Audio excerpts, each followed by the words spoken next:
ચાલો વિદ્યાર્થી મિત્રો, very good morning to all of you. ધોરણ 12 ચેપ્ટર નંબર 6 તત્વોનું અલગીકરણ અને તે માટેના સામાન્ય સિદ્ધાંત અને પ્રક્રમો, અથવા તો એવું નામ હતું કે તત્વના અલગીકરણના સામાન્ય સિદ્ધાંતો અને પ્રક્રમો. આ ચેપ્ટરની અંદર આપણે વાત કરતા હતા કોઈ તત્વ છે એને શુદ્ધ આપણે મેળવવું હોય તો કેવી રીતે મેળવી શકાય, બરોબર. એને અલગીકરણ કરવું હોય, બરોબર, તો એના માટે કઈ કઈ પ્રોસેસો આવે, કઈ કઈ પ્રક્રમો હોય. તો એના માટે જનરલી આગળના લેક્ચરની અંદર આપણે ચર્ચા કરતા હતા કે સૌ પ્રથમ તો જે ખનન કરી શકાય એવી ખનિજ હોવી જોઈએ આપણી પાસે. ખનન કરી શકાય એવી ખનિજ આપણી પાસે હોવી જોઈએ. એ જે અયસ્ક એટલે કે કાચી ધાતુ, શબ્દ સમજજો ફરી પાછો. અયસ્ક એટલે કે કાચી ધાતુ છે એ વધુ પ્રમાણમાં મળતી હોય, એ આપણે જેમાંથી ધાતુ છે એ વધુ પ્રમાણમાં મળતી હોય એવી કાચી ધાતુ આપણે પસંદ કરવી પડે. એ કાચી ધાતુ છે, બરોબર, એની સાથે જે અશુદ્ધિ જોડાયેલી હોય જેને આપણે કહેતા હતા ગેંગ. જે કાચી ધાતુ છે એની સાથે શું જોડાયેલી હોય? અશુદ્ધિ જોડાયેલી હોય જેને આપણે શું કહેતા હતા? ગેંગ કહેતા હતા, બરોબર. કે ભાઈ માટી કે ધૂળ કે રેતી કે જે કંઈ એની સાથે ચોંટેલું હોય, જમા થયેલું હોય, જેને આપણે શું કહીએ છીએ? ગેંગ કહીએ છીએ, બરાબર. તો આ બધું એની સાથે જોડાયેલું હોય એને દૂર કરવાનું, પછી કાચી ધાતુને શુદ્ધ બનાવવાની અને એ પછી કાચી ધાતુમાંથી ધાતુ મેળવવાની અને એ ધાતુનું પાછું શુદ્ધિકરણ કરવાનું. આપણે 2-3 તબક્કાની અંદર વાત કરી હતી કે ભાઈ પહેલાં તો કાચી ધાતુ છે એનું સંકેન્દ્રીકરણ કરવાનું, ત્યાર પછી જે સંકેન્દ્રિત કાચી ધાતુ છે એમાંથી આપણે ધાતુ મેળવવાની અને જે ધાતુ મળે આપણને એ ધાતુનું આપણે પછી શું કરવાનું? શુદ્ધિકરણ કરવાનું. તો આ સ્ટેપ ઉપર આપણે લેક્ચરની અંદર કાર્ય કરતા હતા અથવા તો આગળ વધતા હતા કે ભાઈ આ પ્રમાણે જનરલી એની અંદર કાર્ય કરવાનું થતું હોય છે અથવા તો થાય છે અને બને છે. તો આપણે પ્રથમ મુદ્દાઓ પર મેં તમને કીધું કે આ ચેપ્ટરની અંદર 3 મુદ્દાઓ છે. પ્રથમ શું કરવાનું? તો કે કાચી ધાતુનું સંકેન્દ્રીકરણ કરવાનું, કે કાચી ધાતુને એકઠી કરવાની, ભેગી કરવાની. બીજું, જે કાચી ધાતુ તમે ભેગી કરેલી છે એમાંથી ધાતુ મેળવવાની અને પછી તો કે ધાતુ મળી જાય પછી એ ધાતુનું શુદ્ધિકરણ કરવાનું. શું કરવાનું? પછી એ ધાતુનું શુદ્ધિકરણ કરવાનું. તો આ કામ આપણે કરવાનું છે. તો પ્રથમ મુદ્દા ઉપર જઈએ આપણે કે ભાઈ કાચી ધાતુ છે એનું સંકેન્દ્રીકરણ કઈ રીતે કરવાનું હોય, બરોબર. તો તમને ટોપિક આપેલો છે, મારા ખ્યાલથી એવું લખ્યું છે કે અયસ્કનું સંકેન્દ્ર.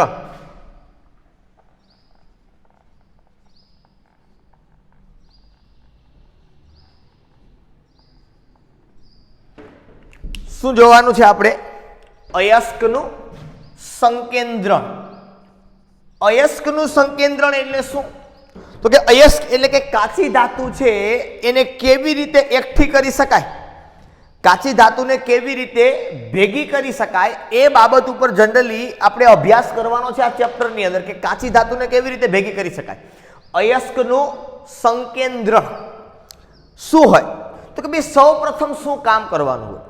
તો કે સૌ પ્રથમ જે તમારી કાચી ધાતુ છે એ કાચી ધાતુ સાથે જે અનિચ્છનીય પદાર્થો છે, રેતી, માટી, ધૂળ, આને દૂર કરવામાં આવે. સૌ પ્રથમ શું કામ કરવામાં આવે કે તમારે કાચી ધાતુ ભેગી કરવી છે. જ્યાંથી તમને ક્યાંકથી કાચી ધાતુ મળતી હશે ને કોઈ પૃથ્વીના પોપડામાંથી, તો માનો કે જેથી કાચી ધાતુ મળી તો એની ઉપરથી માટી, રેતી ના બધા કણો એની અંદર ચોંટેલ જમા થયેલા હોય એને તમારે સૌ પ્રથમ દૂર કરવા પડે.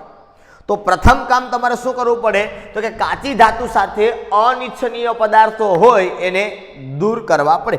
કે ભાઈ જે માટી છે, રેતી છે, આ બધું જે કંઈ એની સાથે જોડાયેલું છે એને આપણે દૂર કરવાના અને તમારી જે કાચી ધાતુ છે એને ભેગી કરવાની, મતલબ એને સજાવટ કરવાની. કે 2-3 શબ્દ આપ્યા છે કે એને સમપરિષ્કરણ, એને તમને ફાયદો થાય, બરોબર. સમપરિષ્કરણ મતલબ શું? બેનેફેક્શન. બેનેફેક્શન એટલે કે ભાઈ તમને ફાયદો થાય બરોબર તમને લાભ મળે એ પ્રમાણે તમારે એ કાચી ધાતુ છે એને બનાવવાની કે ભાઈ માટી રેતી જે કંઈ સાથે જમા થયેલું હોય અનિચ્છનીય પદાર્થો બરોબર કોઈ મૂળિયા નાન તેન જે કંઈ ચોંટેલું એની સાથે હોય કંઈ પણ વસ્તુ તો એને એવી રીતે દૂર કરવાનું જેથી કરીને સારું લાગે સારી રીતે બરોબર ગોઠવાય.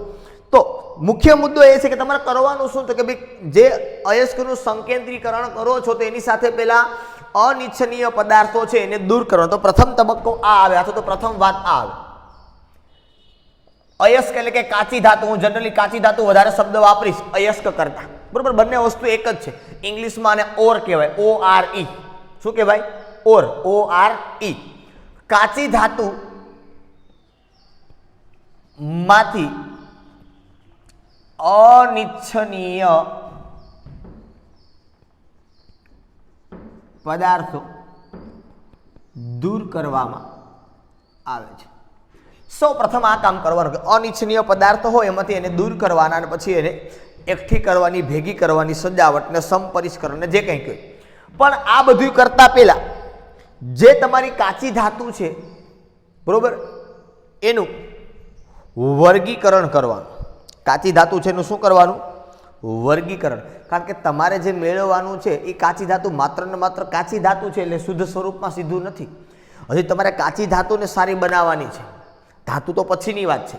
એટલે એનું વર્ગીકરણ કરવામાં આવે. વર્ગીકરણ કરવામાં આવે મતલબ શું કે આ જે કાચી ધાતુ છે એ કઈ ધાતુની કાચી ધાતુ છે, આમાંથી કઈ ધાતુ મળે એમ છે બરોબર.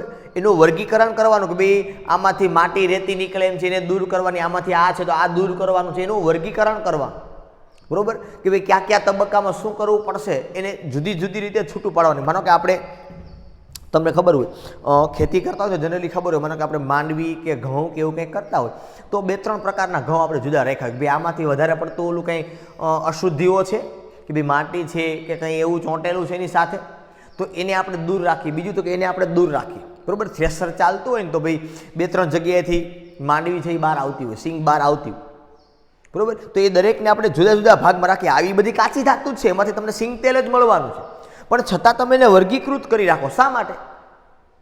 બરોબર. એક આગળના ભાગમાં પણ આવતું હોય તો આ દરેકને તમે થ્રેસરના આગળના ભાગમાં આવતું જ્યાંથી બરોબર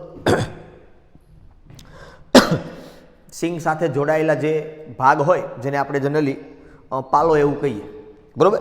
તો એ આપણે દૂર કરીએ. સેમ મને ઘઉં હોય તો એની અંદર પણ જુદી 2-3 જગ્યા ઉપર ઘઉં આવતા હોય બરાબર. કંઈ પણ વસ્તુ છે પાક તમારો કોઈ પણ હોય 2-3 જગ્યાએ જે થ્રેસર કે એની અંદર મળતો હોય તો એ જુદા જુદા પ્રમાણની અંદર હોય એક જ પણ એ દરેકની અંદર જુદી જુદી અશુદ્ધિઓ હોય કે અથવા તો જો સમાન અશુદ્ધિ હોય તો જુદા જુદા પ્રમાણમાં હોય. તો તમે જ્યાંથી કાચી ધાતુ લ્યો છો બરોબર, સિંગ છે એ તમે સમજો તો એક તમે એવું કહી શકો કે કાચું તેલ જ છે, સીધું એમાંથી તેલ નહીં નીકળે પણ તમારે એને વર્ગીકૃત કરવાનું છે. તમે એને છોડને ખેંચી લીધો છે બરોબર છે તો પછી એ છોડને તમારે એમાંથી સાથે માટીને એવું જોડાયેલું હોય તો એને દૂર કરવું પડે. આ બધી પ્રોસેસ છે એની અંદર કરવાની હોય બરાબર. તો એ પ્રમાણે તમારે કામ કરવાનું છે. બધી એ જ વસ્તુ છે. તમે સમજો કે જે ભાઈ સિંગ છે એ તમારી ધાતુ છે તો તમે શું કરો? સૌ પ્રથમ એ સીધી સિંગ તમને ન મળે બરોબર. તો એને તમારે મેળવવા માટે જે દાણા કહીએ છીએ આપણે બરોબર તો એ તમને સીધા ન મળે. તો એનો જે છોડ છે એને જમીનમાંથી બહાર ખેંચવો પડે, એની સાથે માટીને બધું જોડાયેલું એને દૂર કરવું પડે. એનો આપણે ભેગા કરીએ એને સૂકવવા દઈએ પછી થ્રેસરની અંદર નાખીએ તો 2-3 જગ્યાએથી માંડવી છે એ બહાર નીકળે. એક તો સૌથી આગળના ભાગમાં જેને પાલો કહી છે પાલા સાથે જોડાયેલી હોય થોડો બરોબર. પછી તો કે બાજુમાંથી આવતી હોય, એકમાં સ્પેશિયલ ખાલી માંડવી જ આવતી હોય, બાજુમાં ધૂળ આવતી હોય, સાથે સાથે અમુક દાણા પણ આવતા હોય, પાછળના ભાગેથી મોટા મોટા કાંકરા ને પથ્થર ને એ બધું આવતું હોય ત્યાં પણ આવતું હોય. તો 3-4 પ્રકારે આવતી હોય. એ બધી છે એક જ વસ્તુ, સિંગ જ છે બધી જગ્યાએથી એ જ આવે છે પણ એની સાથે જોડાયેલી અશુદ્ધિઓ છે એ જુદા જુદા પ્રકારની છે. એની સાથે જોડાયેલી અશુદ્ધિઓ છે એ કેવી છે? જુદા જુદા પ્રકારની અશુદ્ધિઓ છે. તો એ રીતે એને આખું વર્ગીકૃત છે એ કરવામાં આવે. તો આ જે કાચી ધાતુ તમારી પાસે પહેલા અનિચ્છનીય પદાર્થો દૂર કરવામાં આવે પણ એનું વર્ગીકરણ કરવાનું કે ભાઈ ક્યાં વધારે પડતી અશુદ્ધિઓ છે, તમે ક્યાંથી મેળવ્યું છે એમાં ઘણી બધી અશુદ્ધિનું પ્રમાણ જુદું જુદું હશે અથવા તો જુદા જુદા પ્રકારની અશુદ્ધિ હશે બરોબર. તો એને એ પ્રમાણે એને વર્ગીકૃત છે એ કરો. અને પછી તબક્કાવાર જુઓ કે આમાં કઈ પ્રક્રિયા શેની અંદર કરવી પડે એમ છે, ઝાટકવું પડે એમ છે કે આને પાણીમાં નાખશો એટલે માટી દૂર થઈ જશે, અને વીણવાનું છે કે શું કરવાનું છે, એ જુદા જુદા તબક્કા વાઇઝ એને જુદા જુદા ભાગની અંદર વર્ગીકૃત કરી દો, અને પછી જે તમારે પ્રોસેસ કરવાની છે એ પ્રોસેસ ઉપર કામ આપો, બરોબર. એટલે જો એ જ વસ્તુ છે કાચી ધાતુમાં એવું જ કરવાનું હોય કે તમે જે કાચી ધાતુ એકઠી કરો છો, જ્યાંથી તમે મેળવો છો, તો જુદા જુદા પ્રકારની અંદર એમાં અશુદ્ધિ જોડાયેલી હશે, અથવા તો જુદા જુદા પ્રમાણમાં અશુદ્ધિ હશે. તો ને એ પ્રમાણે તમે એને વર્ગીકૃત કરો, એ પ્રમાણે શું કરો, તમે એને વર્ગીકૃત કરો કે જેથી કરીને આપને વધુ પ્રમાણમાં અને સારી રીતે કાચી ધાતુ છે એ આપણને મળી શકે, બરોબર. પછી એવી પ્રોસેસ પણ હોવી જોઈએ આપણી પાસે, એ પણ ધ્યાન રાખવાનું છે આપણે સાથે સાથે કે સરળતાથી આમાંથી આપણને ધાતુ છે એ મળવી જોઈએ, બરાબર. ઘણી વખત આપણે કહીએ આમાં જવા દઈએ ને, આમાં કાંઈ એટલું બધું હોય નહીં, કાંઈ થોડુંક એવું છે, ભલે જાય, એમાં ખોટી મહેનત કરાય નહીં. તો કાચી ધાતુ એવી તમે એકઠી કરો કે જેની અંદરથી તમે ધાતુ મેળવવી સરળ પડે, બરોબર, અને પરવડે એવું હોય, ખર્ચ વધુ ન થાય, એ પણ આપણે ધ્યાન રાખવાનું હોય. તો આ પ્રમાણે આપણે કાચી ધાતુ છે એને એકઠી કરીએ છીએ. પછી તો કે હવે જે કાચી ધાતુ છે એમાં કઈ પ્રોસેસ કરવાની છે એ ડિપેન્ડ આપણને કાચી ધાતુ ઉપર આધાર રાખશે, બરોબર, કે પ્રોસેસ કઈ કરવાની છે. 3-4 પદ્ધતિઓ આપણે અહીંયા ભણવાની છે, બરાબર. એ 3-4 પદ્ધતિઓ ઉપર આપણે ધ્યાન આપીએ. ચાલો, આ 4 પદ્ધતિઓ શેના માટેની છે કે 4 પદ્ધતિઓ જે આપણે અભ્યાસ કરવાના છે એ કાચી ધાતુને એકઠી કરવા માટેની છે, અથવા તો કાચી ધાતુને ભેગી કરવા માટેની છે. એમાંથી પ્રથમ જે છે એને આપણે કહીએ છીએ જલીય પ્રક્ષાલન. શું કહેવાય એને? જલીય પ્રક્ષાલન, બરોબર. આ પ્રોસેસ ઉપર આપણે આગળ વધીએ. ચાલો, જલીય પ્રક્ષાલનની અંદર શું કરવામાં આવે તો કે સીધું અને સરળ બાબત છે એનો અભ્યાસ કરવાનો હોય. શું હોય તો કે ભાઈ જલીય પ્રક્ષાલનની અંદર કાચી ધાતુ અને ગેંગની ઘનતાના તફાવતનો ને આધારે એને અલગ કરવામાં આવે, અથવા તો કાચી ધાતુ અને ગેંગ મતલબ કે માટી કે જે કંઈ હોય અનિચ્છનીય પદાર્થ જેને આપણે કહીએ, બરોબર, એની ઘનતાના તફાવતનો આધારે એને અલગીકરણ આપણે કહીએ, અથવા તો ઘનતાના તફાવતનો લાભ લેવામાં આવે, બરોબર. તો આને ઘનતા અલગીકરણ પણ કહેવાય. પહેલી વાત એ કરું, મુખ્ય વસ્તુ શું છે તો કે કાચી ધાતુ અને ગેંગના કણોની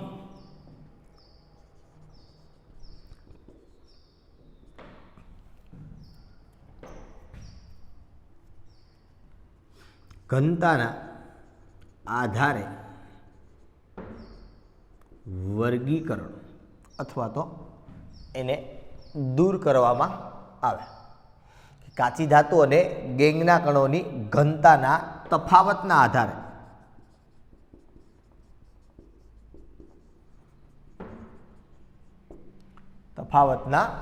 આધારે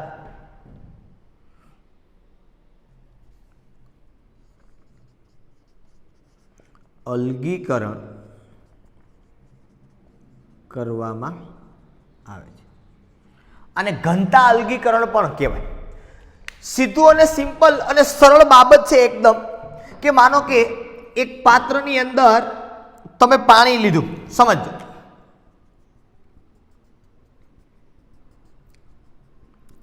એક પાત્રની અંદર શું લીધું આપણે? પાણી લીધું. આની અંદર બે વસ્તુ નાખવાની, કાચી ધાતુ અને અશુદ્ધિઓ જે કંઈ એની સાથે જોડાયેલી છે એ બેયને તમારે આની અંદર નાખવાની. જેની ઘનતા વધુ હશે એ પાત્રની અંદર તળિયે રહેશે, જેની ઘનતા ઓછી હશે એ ક્યાં આવી આવશે? ઉપર હોઈ જશે. વાર્તા પૂરી, નથિંગ એલ્સ. બીજું કાંઈ મોટી બાબત કરવાની નથી, બરોબર. કે તમે જેવું આને નાખશો અહીંયા, બરોબર, એટલે અહીંયા અમુક ભાગ અહીંયા જમા રહેશે, બરોબર, અને અમુક ભાગ ક્યાં આવી આવશે?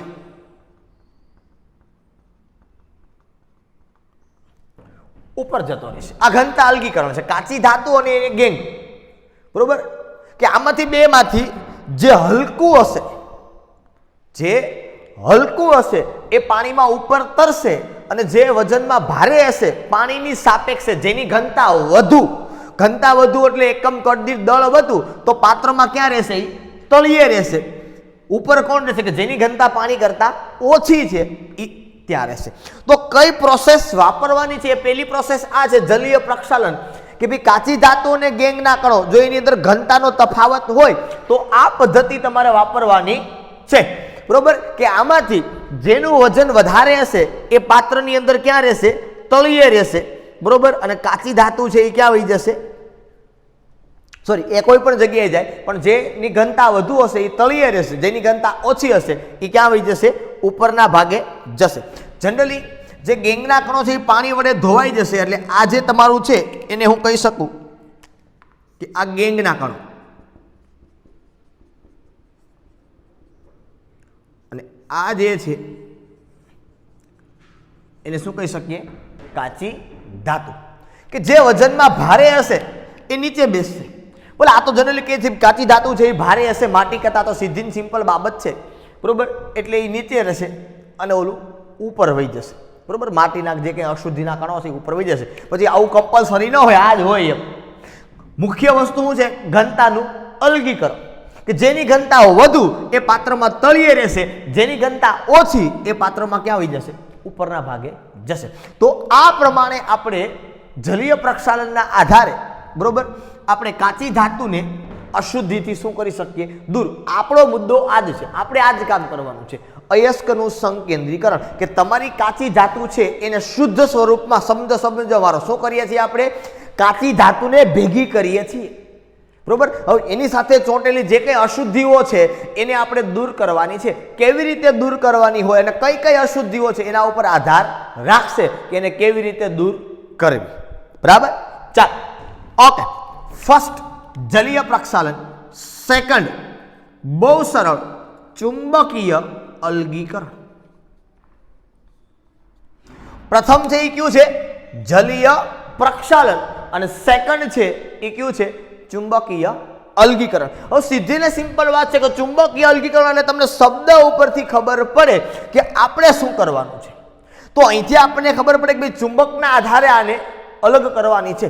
કાચી ધાતુ અથવા તો ગેંગ, આ બેમાંથી કોઈ એકના કણો, બરોબર, એ ચુંબકીય આકર્ષણ ધરાવતા હોવા જોઈએ, તો આ પદ્ધતિનો ઉપયોગ કરી શકાય, નહીતર આ પદ્ધતિનો ઉપયોગ કરી શકાતો નથી. અને ખાસ કરીને એવું કહી શકાય કે કાચી ધાતુ છે, હવે ચુંબક તરફ કોણ આકર્ષાય? તો કે ભાઈ લોખંડ. તો આનો મતલબ એવો થાય કે જ્યારે કાચી ધાતુ તમારી લોખંડની હોય, આયર્નની કાચી ધાતુ હોય, ત્યારે આ પદ્ધતિનો ખાસ ઉપયોગ કરવામાં આવે છે. આપણે 4 ધાતુનું શુદ્ધિકરણ માટે વાત કરવાની છે. કઈ કઈ? એલ્યુમિનિયમ, આયર્ન, કોપર અને ઝિંક. તો આમાંથી આપને ખબર પડે કે ભાઈ આયર્નની કાચી ધાતુ હોય તો આ પ્રમાણે તમે કામ કરો. તો આ પદ્ધતિ ક્યારે વપરાય? તો કે જ્યારે કાચી ધાતુ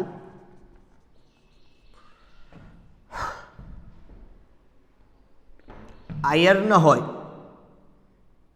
આયર્ન ની હોય, ત્યારે આ પદ્ધતિનો ઉપયોગ કરવામાં આવે છે. બરોબર, હવે આ પદ્ધતિની અંદર એકદમ સરળ સિમ્પલ બાબત હોય. 2 રોલર હોય આવી રીતે. આ રોલર ઉપર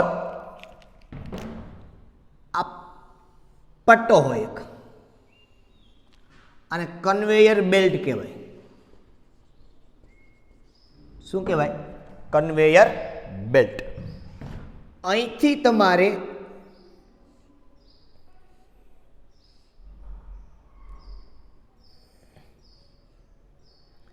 કાચી ધાતુ છે એ અહીંથી આપણે નાખવાની.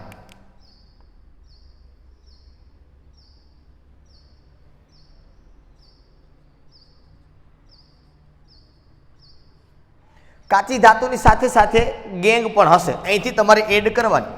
પછી અહીંયા નીચે આપણે 2 પાત્ર રાખવાના.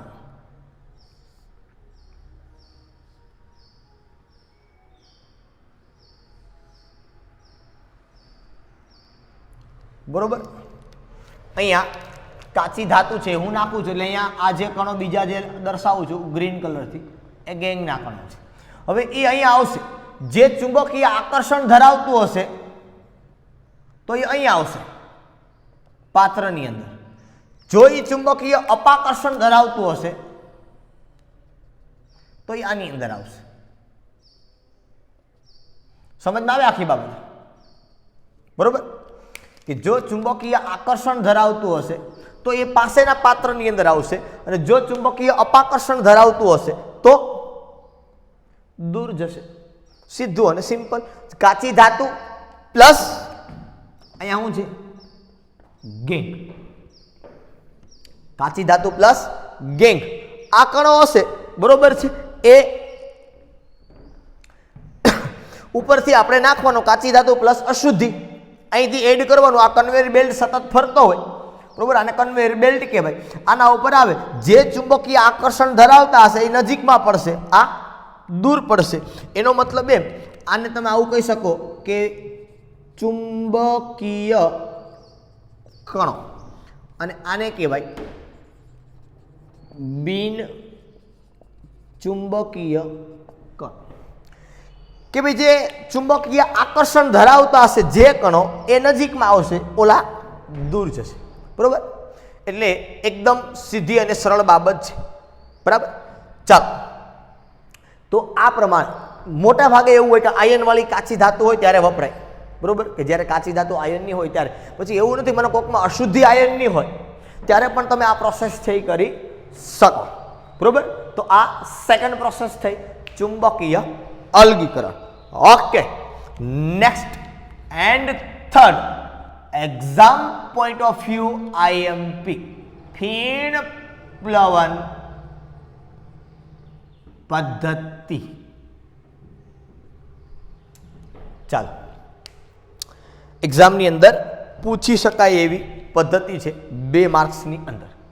ફીણ પ્લવન પદ્ધતિ. ફીણ પ્લવન પદ્ધતિ એટલે ફીણ ઉત્પન્ન કરવા વાળી પદ્ધતિ છે એ આપણે જોવાની છે. આ પદ્ધતિનો ઉપયોગ ક્યારે કરવામાં આવે પહેલા આપણે આ ખબર હોવી જોઈએ. આ પદ્ધતિનો ઉપયોગ ક્યારે કરવામાં આવે? ફીણ પ્લવન પદ્ધતિનો ઉપયોગ ક્યારે કરી શકાય?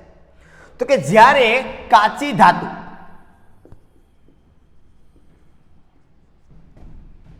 સલ્ફાઇડ યુક્ત હોય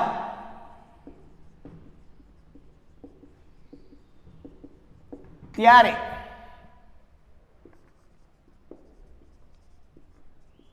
આ પદ્ધતિનો ઉપયોગ કરવામાં આવે છે.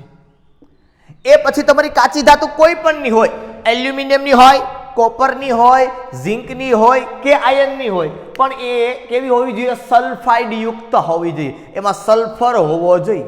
કોણ હોવું જોઈએ? એમાં સલ્ફર હોવો જોઈએ. જો એમાં સલ્ફર હોય તો આ પદ્ધતિથી એને છૂટું પાડી શકાય. શું કરવાનું હોય? તો કે એમાં 2 પ્રકારના પદાર્થો ઉમેરવામાં આવે. તમારે સૌપ્રથમ શું કરવાનું? તો કે સૌપ્રથમ એક પાત્ર લેવાનું. આ પદ્ધતિ જોતા જજો, એક્ઝામની અંદર પૂછાય છે. એ પાત્રની અંદર કાચી ધાતુ અને પાણીનું નિલંબિત દ્રાવણ બનાવવાનું. કોનું? કાચી ધાતુ અને જે તમારું પાણી છે એનું કેવું દ્રાવણ બનાવવાનું? નિલંબિત દ્રાવણ બનાવવાનું. આ પણ મેં અહીંયા રાખ્યું બરોબર. બધું છે ભેગું. હવે નિલંબિત દ્રાવણ આપણે બનાવ્યું. કોનું બનાવ્યું? એ કાચી ધાતુનું નિલંબિત દ્રાવણ બનાવ્યું. હવે એ કાચી ધાતુનું જ્યારે નિલંબિત દ્રાવણ બનાવ્યું ત્યારે એની અંદર પછી ફીણ ઉત્પન્ન કરે એવા પદાર્થો નાખવાના, જેને સંગ્રાહકો કહેવાય. મતલબ કેવા? ફીણ ઉત્પન્ન કરે તેવા પદાર્થો, જેવા કે કોણ કોણ?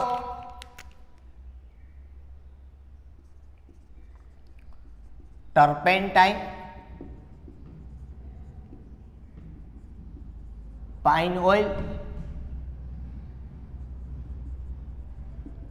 ઝેન્થેટ સંયોજનો બરોબર. આ બધા પદાર્થો છે બરોબર, એ બધા પદાર્થો આપણે આની અંદર એડ કરવાના હોય અને ફેટી એસિડ. આ પદાર્થો શું કરે તો કે આ પદાર્થો ખનિજના જે કણો છે તમારા, ખનિજના મતલબ કાચી ધાતુના કણ છે, એને પાણી સાથે ભીંજાતા રોકશે. શું કામે? આ બધાય ઓઇલ છે, તેલ છે, અને તેલ હોય એ કાર્બનની, હાઇડ્રોકાર્બનની લાંબી શૃંખલા ધરાવે. આ બધા છે ટર્પેન્ટાઇન ઓઇલ, પાઇન ઓઇલ, જેન્થેટ સંયોજનો, ફેટી એસિડ, આ હાઇડ્રોકાર્બનની લાંબી શૃંખલા ધરાવતા હોય. હાઇડ્રોકાર્બનની લાંબી શૃંખલા ધરાવે એટલે વિદ્યુત ઋણતાનો તફાવત ન થાય એટલે અધ્રુવીય થાય. બરોબર, તો એ બધાય કાચી ધાતુ હારે જોડાઈ જાય. બરોબર, જે તમને આવું કીધું હતું બુકમાં કે જે ખનિજના કણોની બિન આર્દ્રતા વધારે છે. હવે બિન આર્દ્રતા વધારે છે એટલે શું? તો કે એને વધુ ભીના થવા પાણીથી, જો ઇંગ્લિશમાં બાજુમાં લખ્યું છે એને ગુજરાતીમાં નોન વેટેબિલિટી શબ્દ જોજો ખાસ ટેક્સ્ટબુકમાં. શું લખ્યો છે આનો? નોન વેટેબિલિટી આવો શબ્દ સાથે આપ્યો છે. બિન આર્દ્રતા વધારે એટલે શું આપ્યું છે એને? નોન વેટેબિલિટી, એટલે ભીંજાવા નથી દેતા. વેટેબિલિટી એટલે ભીંજાવું, બરોબર, વેટ થવું એટલે ભીંજાવું, વેટેબિલિટી એટલે ભીંજાય છે. નોન વેટેબિલિટી ભીંજાવા દેતા નથી. બરોબર, શેનાથી વાત કરે છે? તો કે પાણીથી, કે ખનિજના કણોને પાણીથી ભીંજાવા દેતા નથી. આનો મતલબ એમ થાય કે ન ભીંજાવું, કે ઓછું ભીંજાવું, કે વધુ ન ભીંજાવું. બરોબર, પાણીથી ભીંજાવા દેતા નથી. બરોબર, એટલે એને કહેવાય બિન આર્દ્રતા વધારે. એટલે ખનિજના કણોની જે પાણી સાથે કદાચ માનો કે ભાઈ ભેજના કારણે એની સાથે જોડાવાનો જો કોઈ ગુણધર્મ હોય તો એને ઘટાડી દે. બિન આર્દ્રતા વધારે, નોન વેટેબિલિટી વધારે છે, ભીંજાવા ન દેવાની ઘટનાની શું કરે છે? વધારી દે છે. એટલે તમારા ખનિજના કણો છે એ પાણી સાથે ભીંજાવાના નથી. સાથે સાથે આ ફીણ ઉત્પન્ન કરે એવા પદાર્થો નાખ્યા અને ભેગા ભેગા એમાં સ્થાયીકારક પદાર્થો, ફીણ સ્થાયીકારક, ખાલી સ્થાયીકારક નહીં,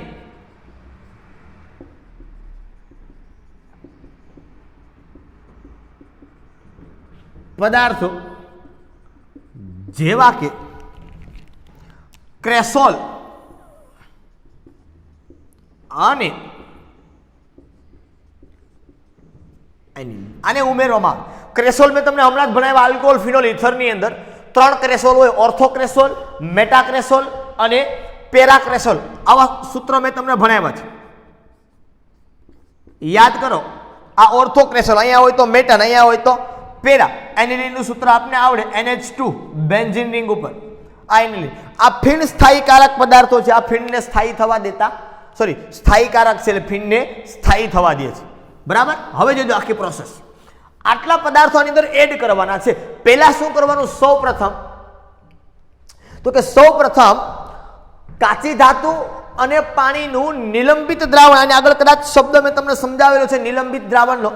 બરોબર, નિલંબિત દ્રાવણ એટલે કેવું? તો કે ભાઈ ધૂંધળાપણું ઉત્પન્ન કરે ને એક્ઝેક્ટ ક્લિયર તમને સામે સામે ન દેખાય કે શું છે એમ. મતલબ તમે પાણીની અંદર ડેટોલના 2-3 ટીપા નાખ્યા હોય અને તમે સામે જો તો તમને ક્લિયર ન દેખાય. ડહોળું પાણી કેવું હોય કે તમને એમાં કણ દેખાય, બરોબર, સૂક્ષ્મ કણો હોય, એકદમ ખૂબ આછી છાશ હોય, બરોબર છે, એમાં તમે સામે જો તો ક્લિયર તમને ન દેખાય. બરોબર, એને નિલંબિત દ્રાવણ કહેવાય. બરોબર, કે એના કણ તમને દેખાતા હોય. તો આ નિલંબિત દ્રાવણ બનાવવાનું, એ નિલંબિત દ્રાવણની અંદર સંગ્રાહકો નાખવાના કે ખનિજના કણોને સંગ્રહ કરી શકે, ભેગા કરી શકે એવા પદાર્થો. ટર્પેન્ટાઇન, પાઇન ઓઇલ, જેન્થેટ સંયોજનો અને ફેટી એસિડ. જે હું કામ કરે તો કે ખનિજના કણોની બિન આર્દ્રતા વધારે અને ફીણ સ્થાયીકારક પદાર્થો કે વધુ ફીણ ઉત્પન્ન ન થાય એટલા માટે ક્રેસોલ અને એનિલિન. સર, ફીણ કેવી રીતે ઉત્પન્ન થશે? તો કે આની અંદર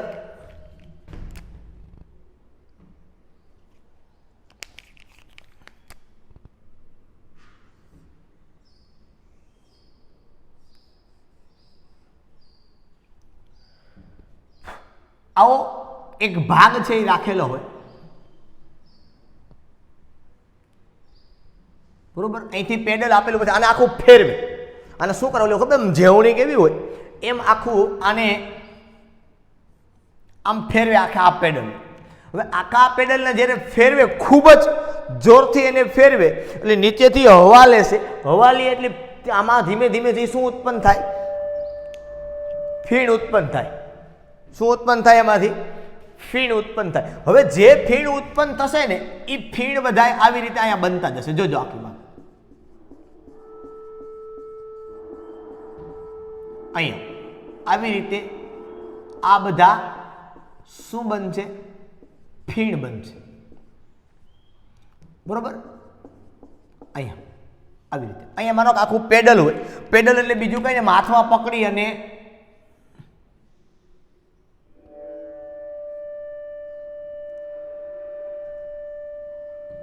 આમ ફેરવી શકાય એવો આખો ભાગ હોય, ત્યાં પેડલ હોય. બરોબર, આની અંદર આપણે સંગ્રાહકો પણ એડ કર્યા છે અને ફીણ સ્થાયીકારક પદાર્થો પણ એડ કર્યા. ખૂબ જ તમે એને ઘુમેડશો એટલે ફીણ ઉત્પન્ન થશે. હવે શું થશે આની અંદર કે સાથે સાથે ખનિજના જે કણો છે, બરોબર, એ સંગ્રાહકોથી ભીંજાશે. એ પાણીથી તો નહીં ભીંજાય, ખનિજના કણો છે, બરોબર, એ ખનિજના કણો શેનાથી ભીંજાશે? સંગ્રાહકો, ટર્પેન્ટાઇન ને પાઇન ઓઇલ ને એ બધા આની અંદર. આનો મતલબ એમ થયો કે જે તમારી ખનિજ છે ને એ આ ફીણ સાથે ઉપર વહી જશે. આ ખનિજના કણો છે કે આવી જાય ફીણ સાથે ઉપર વહી જશે. અને જે તમારી અશુદ્ધિ છે એ અશુદ્ધિ પાણીથી ભીંજાશે અને ક્યાં પડી રહેશે? પાત્રના તળિયે. આ યાદ રાખવાનું છે ખાસ. શું કે ખનિજના કણો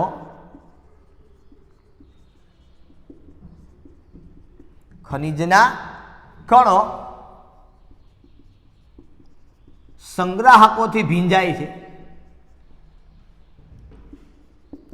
અને ફીણ સાથે ઉપર જાય છે. જ્યારે ગેંગના કણો પાણીથી ભીંજાય ને નીચે બેસી જાય છે. બરોબર, ગેંગ એટલે માટીના કેવા કણો હશે, જે સીધી વાત છે કે માટીના કણો પાણીથી ભીંજાય, એ ઓઇલથી ન ભીંજાય. બરોબર, એ ક્યાં જશે? પાત્રમાં તળિયે નીચે બેસી જશે. બરોબર, જેમ જેમ આ પેડલ ફેરવવામાં આવે, બરોબર, આમાં બધું નામકરણ કરવાનું હોય કે ભાઈ આ ખનિજના કણો છે ને આ ફીણ છે ને આ પેડલ છે ને આ બધું કરવાનું હોય. ટેક્સ્ટ બુકની અંદર કદાચ મારા ખ્યાલથી તમને આખી આકૃતિ છે એ વ્યવસ્થિત રીતે દોરીને આપેલી હશે. બરોબર, એટલે એ આપને ખબર હોવી જોઈએ. બરાબર, એટલે આને આખું ફેરવશે અને આ પ્રમાણે કામ થશે. હવે ખનિજના કણો ઉપર ગયા એટલે ઉપર ફીણ આવ્યું એટલે ફીણને તારવી લેવામાં આવે. ફીણ તારવી લે એટલે ફીણને પછી સૂકવવામાં આવે ને પછી એને ધોઈ નાખે, સાફ કરી નાખે. એટલે એની અંદરથી આપણને ખનિજના કણો છે એ, મતલબ કે આપણી કાચી ધાતુ, ખનિજના કણો એટલે મારો કહેવાનો મતલબ શું? કાચી ધાતુ છે એ આપણને મળી જશે અને જે અશુદ્ધિઓ છે એ ક્યાં બેસી જશે? પાત્રમાં તળિયે બેસી જશે. બરોબર, તો આ થઈ તમારી ફીણ પ્લવન પદ્ધતિ. ફરી પાછી એક નજર કરાવી દઉં છું કે ફીણ પ્લવન પદ્ધતિની અંદર શું હોય, શું કરવાનું હોય. તો કે સૌ પ્રથમ ક્યારે આ પદ્ધતિનો ઉપયોગ કરવામાં આવે? તો કે ભાઈ ફીણ પ્લવન પદ્ધતિનો ઉપયોગ કે જ્યારે કાચી ધાતુ તમારી સલ્ફાઇડ યુક્ત હોય ત્યારે આ પદ્ધતિનો ઉપયોગ કરવામાં આવે. આ પદ્ધતિની અંદર કાચી ધાતુનું પાણી સાથેનું નિલંબિત દ્રાવણ બની અને કચરવામાં આનો માવો બનાવવામાં આવે. માવો મતલબ શું? કાચી પાતળીનો નહીં, આપણે પાણીમાં કેમ લોટ બાંધીએ રોટલી બનાવવા માટેનો, એવો એને બનાવવામાં આવે. અને પછી આની અંદર એને લિક્વિડ ફોર્મ કરી એનું ખૂબ એડ કરવામાં આવે. એની અંદર સંગ્રાહકો ઉમેરવામાં આવે. સંગ્રાહકોનું કામ શું છે? તો કે ખનિજના કણોને બિન આર્દ્રતા વધારે એટલે પાણીથી ભીંજાવા ન દેવાનો ગુણધર્મ ધરાવે. ફીણ વધારે ઉત્પન્ન ન થાય એટલા માટે એની અંદર ફીણ સ્થાયીકારક પદાર્થો ઉમેરવામાં આવે. અંદરથી જ્યારે હવા દાખલ કરવામાં આવે, આની અંદરથી બાજુનો ભાગ હોય એક હજી, બરોબર, જ્યારે આની અંદરથી હવા દાખલ કરવામાં આવે અહીંથી આ રીતે, બરોબર, અહીંથી અંદરથી હવા જ્યારે દાખલ કરવામાં આવે એટલે પેડલ જે આખું ફેરવે ને એના કારણે હવા દાખલ થાય, અંદર ફીણ ઉત્પન્ન થશે. આ ફીણની સાથે સાથે સંગ્રાહકો ભીંજાય અને ફીણ સાથે જોડે છે ખનિજના કણો. જે અશુદ્ધિઓ છે એ ક્યાં બેસશે? પાત્રમાં તળિયે બેસે એટલે કે પાત્રની અંદર નીચે બેસી જશે. બરોબર છે. ફીણ ઉપરથી આવ્યું એને ઝારા વડે ભજીયાને ઝારા વડે બહાર કાઢી લેવાનું, સૂકવી દેવાનું, પછી એ ધોઈ નાખો એને પાણીથી, એટલે ફીણ છે એ તમારા દૂર થઈ જશે. કારણ કે ફીણ છે એ બન્યા તાકો ના તો કે ટર્નપેન્ટાઇન ને જેન્થેક્સ ને એ બધું ભેગું એની અંદર થયું હતું, એની સાથે આ કણો જોડાઈ ગયા હોય, બાકીના એ બધા દૂર થઈ જાય પછી. બરોબર. તો આ રીતે ફીણ પ્લવન પદ્ધતિ છે એ કાર્ય કરે છે. ઘણી વખત કે ભાઈ એક કરતાં વધારે સલ્ફાઇડ યુક્ત કાચી ધાતુ હોય તો માનો કે અમુક ખનિજ હોય એની અંદર એક જ પ્રકારની નહીં પણ બે પ્રકારની કાચી ધાતુ હોય. દાખલા તરીકે ઘણી વખત આપણે કંઈક વાવેલું હોય તો બીજો છોડ ભેગો પણ થયેલો હોય ને આપણે રાખ્યો હોય, પછી જ્યારે આપણે લણણી કરીએ ત્યારે એને લણી લીધો હોય અને પછી જ્યારે થ્રેશરની અંદર નાખો તો એ પણ ભેગો આવે. તો હવે એને છૂટો પાડવો હોય તો શું કરવું પડે? મતલબ અહીંયા આપણે એ જોવાનું છે કે ભાઈ તમારી કાચી ધાતુ છે એમાં બે કાચી ધાતુ હોય તો, દાખલા તરીકે એક એક્ઝામ્પલ આપને આપ્યું છે કે જ્યારે એક કરતાં વધુ કાચી ધાતુ હોય સલ્ફાઇડવાળી કે સલ્ફરયુક્ત હોય ત્યારે એની અંદર એનું યોગ્ય રીતે સંગ્રાહકો અને ફીણ સ્થાયીકારક પદાર્થો ઉમેરીને યોગ્ય દ્રાવણ બનાવવું, એની અંદર એક અવનમક ઉમેરવાનું. શું ઉમેરવાનું એની અંદર? અવનમક, અથવા તો એને અવસાદક કહેવાય. અવનમક કે અવસાદક એટલે શું? તો કે બે સલ્ફરવાળી કાચી ધાતુ જે છે એમાંથી કોઈ એકને નિરુત્સાહી કરી નાખશે, ઠંડી પાડી દેશે, અને એકને જ આગળ વધારશે, બંનેની સાથે આગળ વધારશે નહીં. કરવાનું શું? તમારે બેમાંથી એકને રાખવાનું છે. માનો કે આપણી પાસે જ્યારે તમે થ્રેશરની અંદર કંઈક માનો કે ઘઉં કાઢો તો ભેગા ભેગા તલ પણ નીકળે છે, તો એવું કંઈક કરવાનું કે જેથી કરીને ઘઉં ઉપર જાય ને તલ નીચે જ આપણે જાળી મારી દઈએ છીએ. સેમ અહીંયા કે એક કરતાં વધુ, દાખલા તરીકે ZNS અને PBS એમ બે પ્રકારની કાચી ધાતુ હોય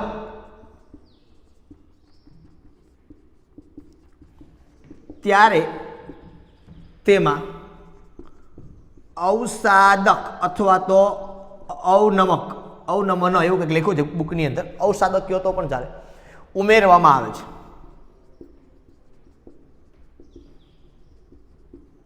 જેમાંથી કોઈ એક જ ફીણ સાથે ઉપર જશે અને બીજો છે એની સાથે ઉપર જશે નહીં. અને અવસાદક કે અવનમક તરીકે ખાસ કરીને NaCN નો ઉપયોગ કરવામાં આવે છે. કે સપોઝ તમારી કાચી ધાતુ ZNS અને PBS વાળી છે, બરોબર? બે પ્રકારની કાચી ધાતુ મતલબ કે બેનું મિશ્રણ હોય ત્યારે જો તમે અવસાદક ઉમેરો તો આ બેમાંથી કોઈ એક આરે પ્રક્રિયા કરી લે, બરોબર? અને એક આરે પ્રક્રિયા કરી લે એટલે જે કોઈ પ્રક્રિયા કરશે એની આરે જોડાઈ જશે અને એક છે એ ક્યાં જશે? ફીણમાં ઉપર. આનો મતલબ એમ થાય કે ZNS એ NaCN સાથે પ્રક્રિયા કરશે અને શું બનાવશે? તો સર અહીંયા બે ધાતુ આવી અને CN છે એ લિગેન્ડ તરીકે વર્તે. આપણે હમણાં ભણ્યા છીએ આ કેન્દ્ર અનુરાગી પ્રક્રિયક છે એટલે લુઈસ બેઝ હોય. લુઈસ બેઝ હોય એટલે ઇલેક્ટ્રોન યુગ્મનું દાન કરે ને ઇલેક્ટ્રોન યુગ્મનું દાન કરે તો એ સંકીર્ણ સંયોજન બનાવી શકે. કારણ કે અહીંથી શું છૂટવું પડે? તો કે Na+ CN-. અહીંથી શું છૂટવું પડે? તો કે Zn2+ સલ્ફર 2-. તો ઝિંક છે એમાં ડી કક્ષક હાજર છે એટલે સંકીર્ણ બની શકે. આવું આપણે S વિભાગની અંદર ભણ્યા છીએ. સંકીર્ણ બનાવવું હોય ઝિંકથી તમારે તો લિગેન્ડની સંખ્યા મતલબ કે લુઈસ બેઝ જે છે કેન્દ્ર અનુરાગી પ્રક્રિયક છે ઓછામાં ઓછા 4 જોઈએ, એટલે એ આવું બનાવશે ZnCN4. આટલું થયું. હવે એક Zn પાસે +2 હોય ને એક CN પાસે -1, તો આના પાસે +2 આની પાસે -4, +2 -4 એટલે વીજભાર આવશે -2. આ આખો બન્યો તમારો સંકીર્ણનો ઋણાયન. શું બન્યું? સંકીર્ણનો ઋણાયન. આ સંકીર્ણનો ઋણાયન એ કયા ધન આરે જોડાય? તો કે સીધી વાત છે, કોની આરે જોડાય? સોડિયમ આરે. આ ઋણાયન જો સોડિયમ આરે જોડાય તો તમારું સંયોજન બને Na2 ZnCN4.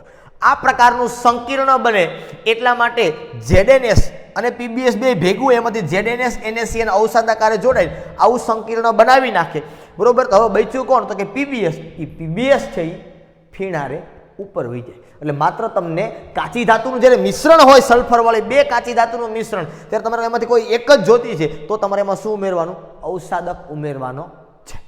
બરોબર, એને નિરુત્સાહી કરી દે, ઠંડુ પાડી દેશે, કોઈ એકને એની આ પ્રક્રિયા કરી લેશે. CN4 વપરાણા, અહીંયા તમે 4 વડે ગુણો, સોડિયમ અને સલ્ફર હવે જોડાશે અને બનશે +Na2S, સોડિયમ સલ્ફાઇડ. આ પ્રકારની રિએક્શન એની વચ્ચે થશે. આ સંકીર્ણ સંયોજન કહેવાય. આનું નામ કંઈક આવું થાય. કેવું થાય? પેલા ધન આયનનું નામ તો સોડિયમ ટેટ્રા સાઇનો ઝિંકેટ 2. બરોબર, આ કેવી રીતે નામ આવ્યું ને ક્યાંથી આવ્યું તેના માટે આપણે આખું ચેપ્ટર ભણવાનું છે. બરોબર, ચેપ્ટર નંબર 9 સવર્ગ સંયોજનો.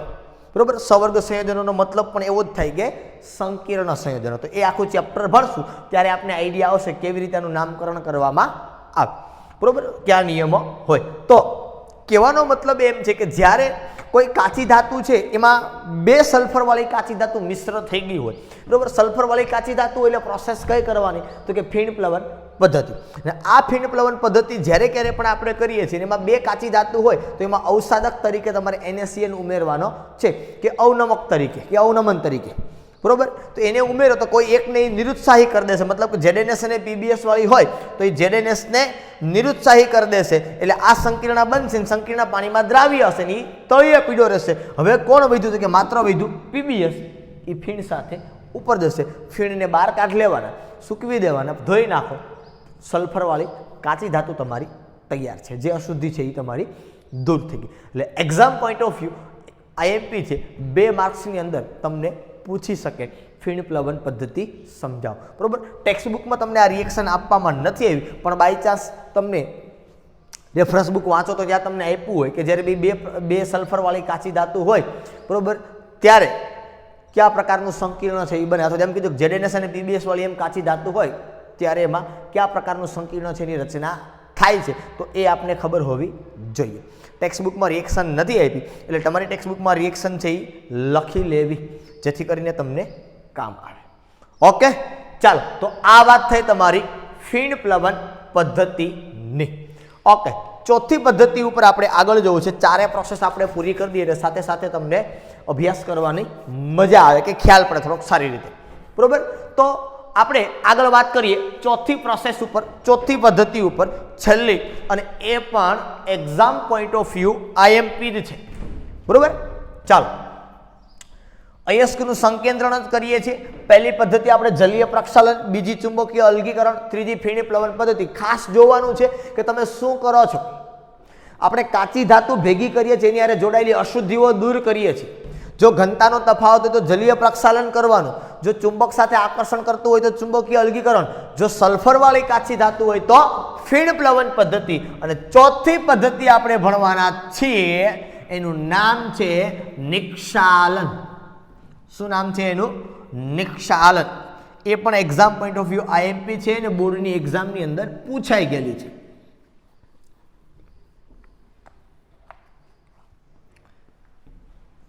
ચાલો, ચોથી પ્રોસેસ નંબર 4,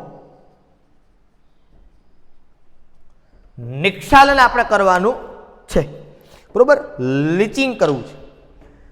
એક વાત સાથે સાથે કહી દઉં, નિક્ષાલન સમજતા પહેલા ફીણ પ્લવન પદ્ધતિ છે આનો આખો ખ્યાલ કેવી રીતે આવ્યો.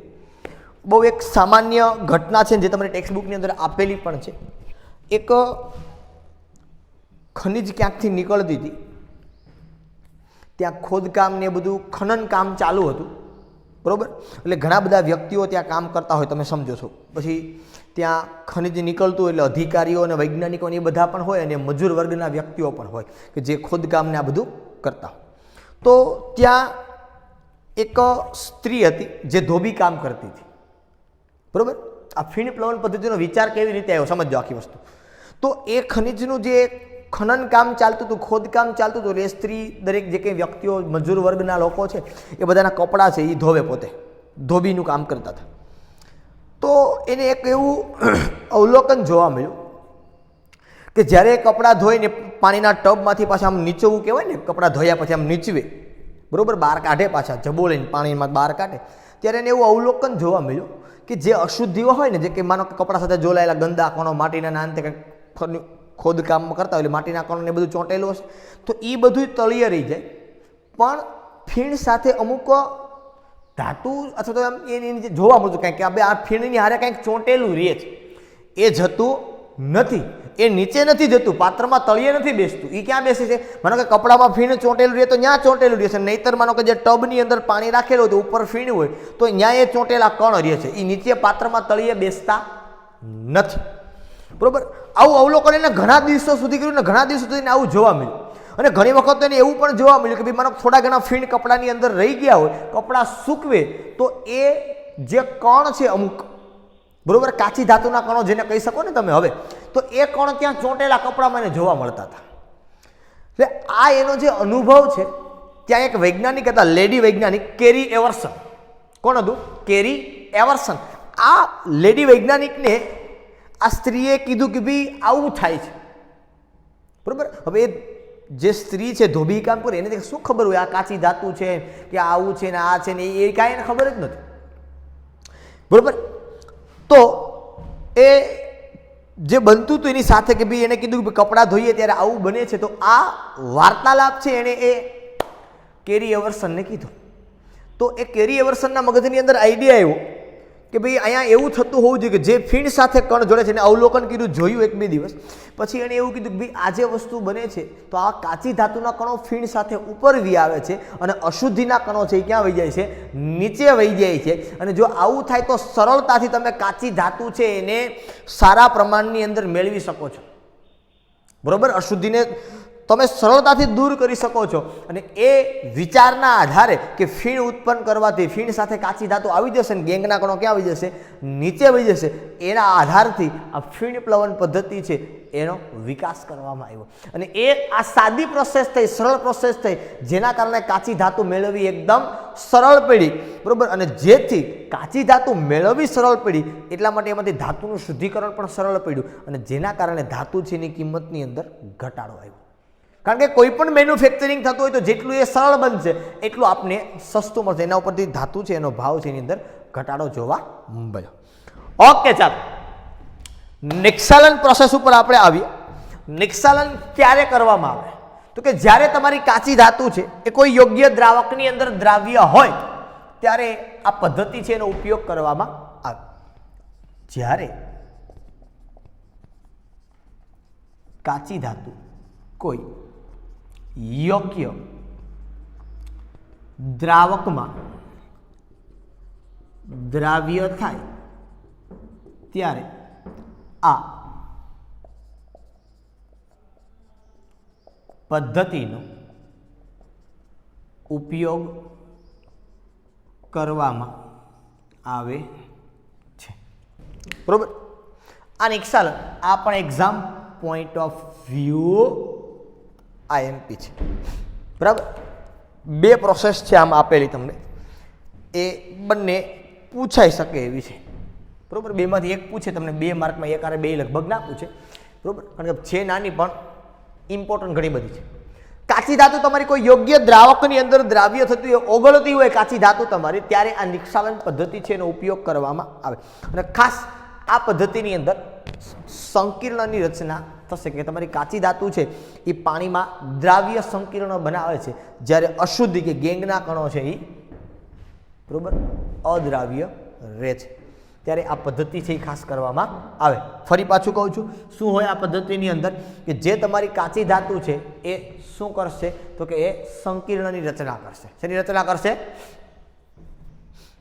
દ્રાવ્ય સંકીર્ણ દ્રાવ્ય સંકીર્ણ બનાવશે. અને પછી એ સંકીર્ણનું આપણે શું કરશું? વિઘટન કરશું. એટલે તમને તમારી કાચી ધાતુ છે એ મળશે પરત. જોઈએ આપણે કેવી રીતે આ પ્રોસેસ થાય છે. 2 ભાગની અંદર વિભાજન કરેલું છે આ પ્રોસેસને. પ્રથમ આપ્યું છે તમને બોક્સાઇટમાંથી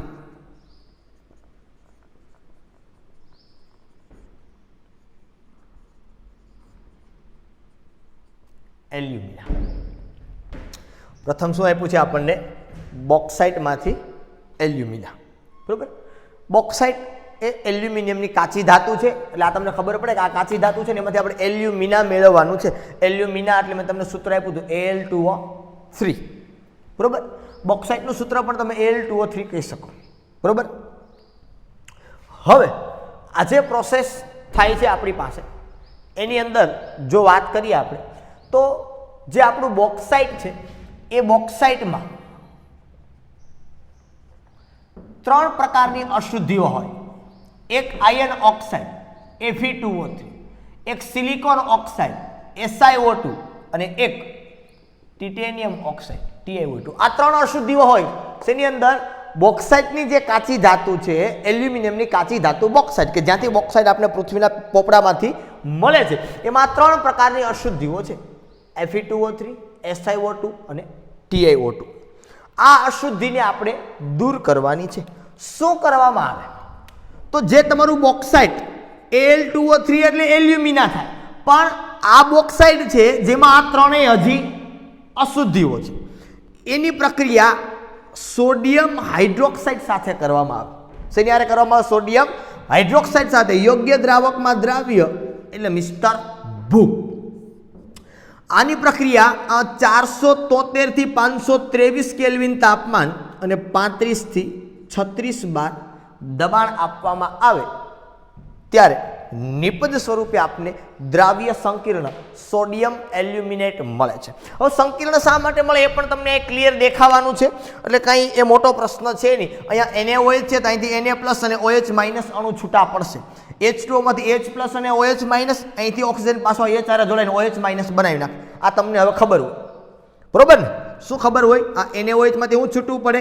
Na+, OH-, અહીંથી H+, OH-, અહીંથી એલ્યુમિનિયમ 3+, ઓક્સિજન 2-.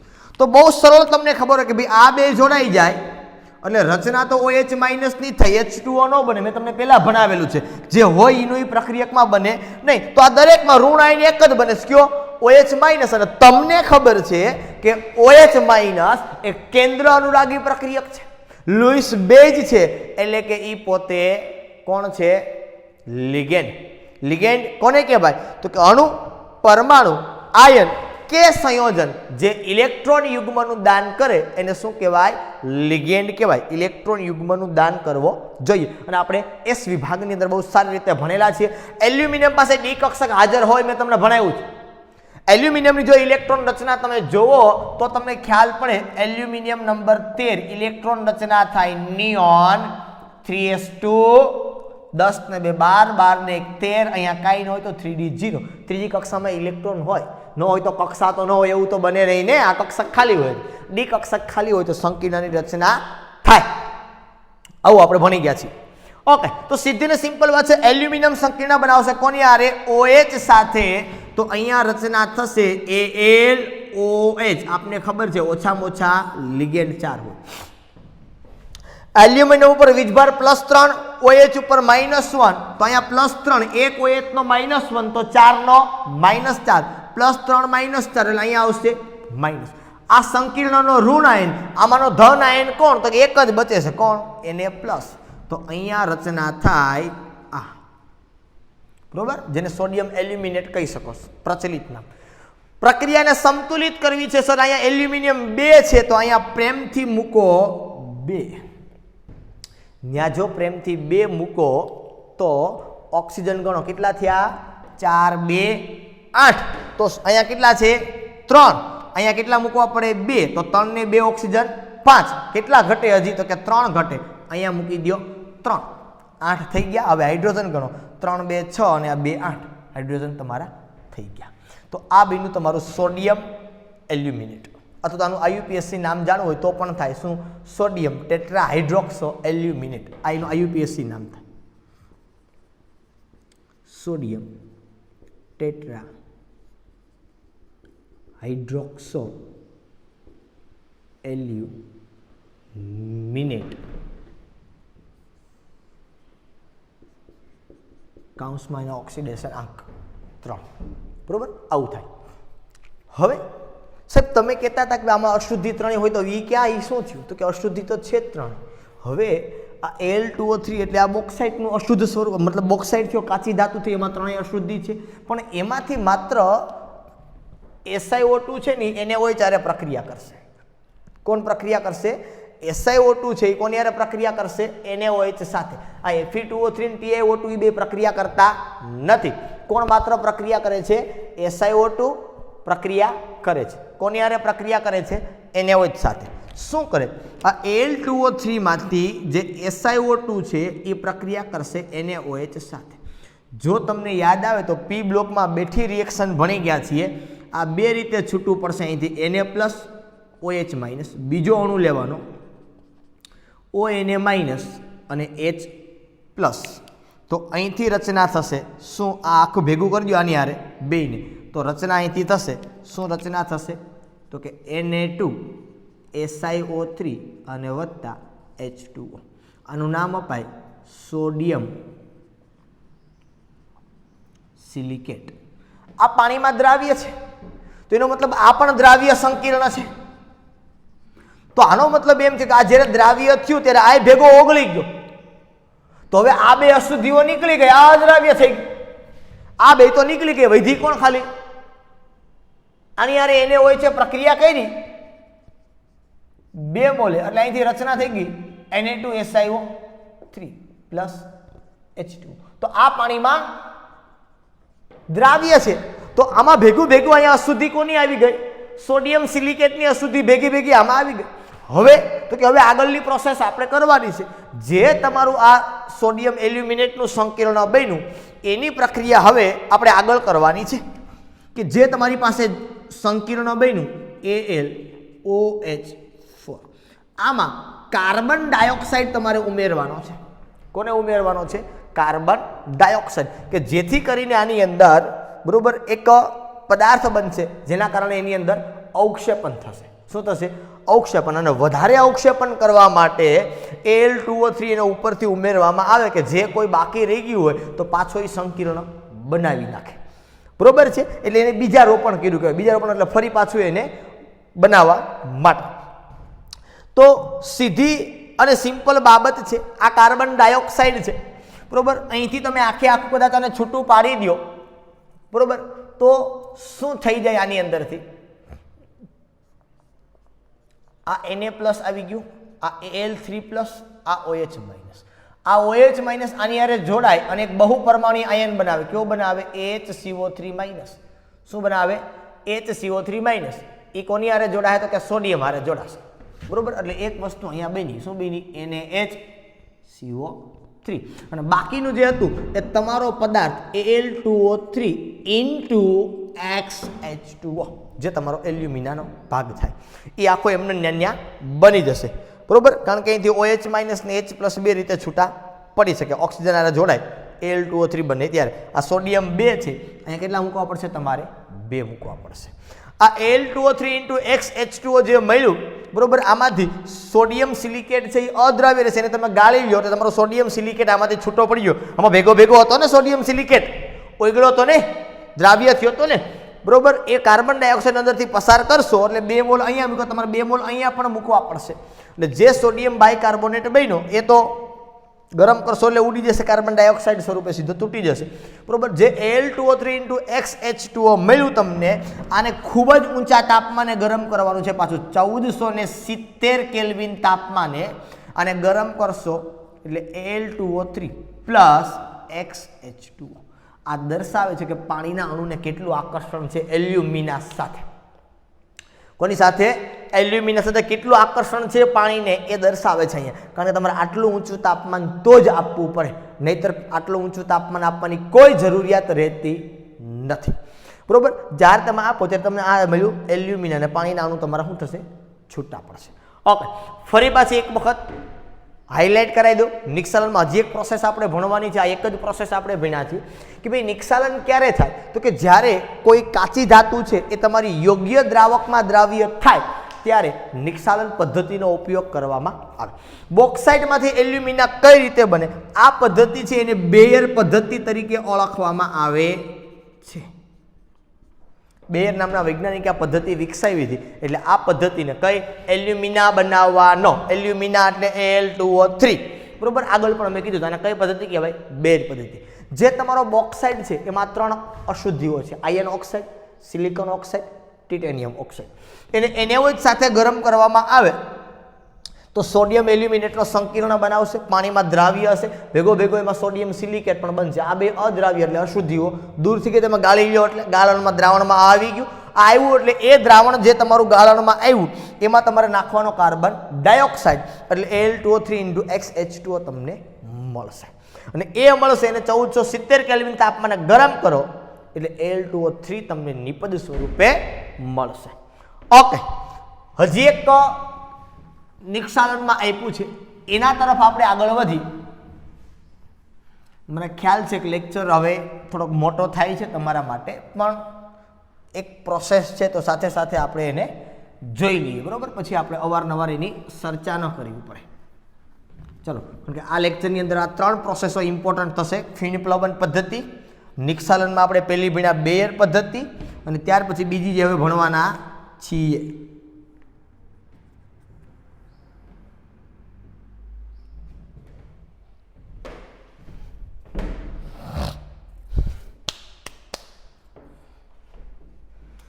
ચાલો, બીજું ઉદાહરણ આપ્યું છે આપણે. અન્ય ઉદાહરણ એવું કીધું છે એને